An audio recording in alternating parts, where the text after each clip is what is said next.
जेव्हा ते छोटे होते तेव्हा त्यांची मित्री खूप चांगली होती. नंतर मग ते मोठे झालेले होते.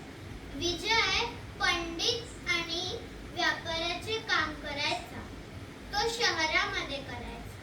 पण विजयच्या घराच्या अडचणीमुळे तो शिकू शकला नाही. तो नदीमध्ये नाव चालवून तो नावाडी बनला होता. एकदाच अजयला बोटीने दुसरीकडे जायचं होतं. दुसऱ्या गावाला जायचं होतं. अजय विजयच्या नावेमध्ये बसून गेला. अजयने पाहिलं की विजय तर काय नाही शिकला आहे. तर त्याने मनामध्ये विचार केला की आपण ह्याला ओळख दाखवायलाच नको. मग विजयला समजलं की हा अजय आहे. त्याने विचार केला काही वेळासाठी की तू हा मला ओळख का नाही दाखवत असेल.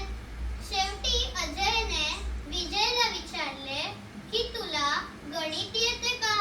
विजयने सांगितलं नाही.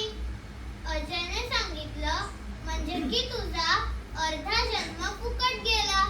नंतर अजयने विचारलं की तुला भूगोल येतो का.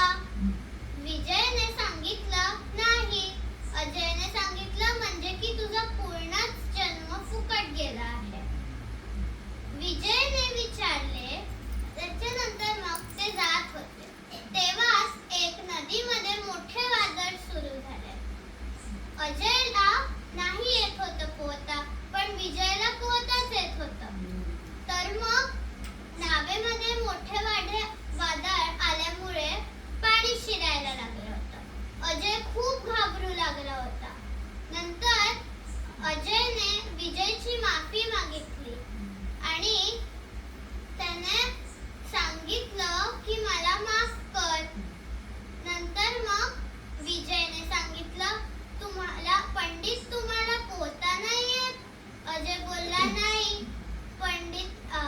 विजयने सांगितलं की म्हणजे की तुमचा पूर्ण जन्म फुकट गेला.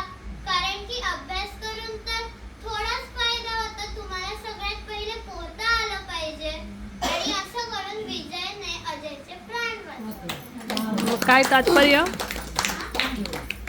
तात्पर्य काय.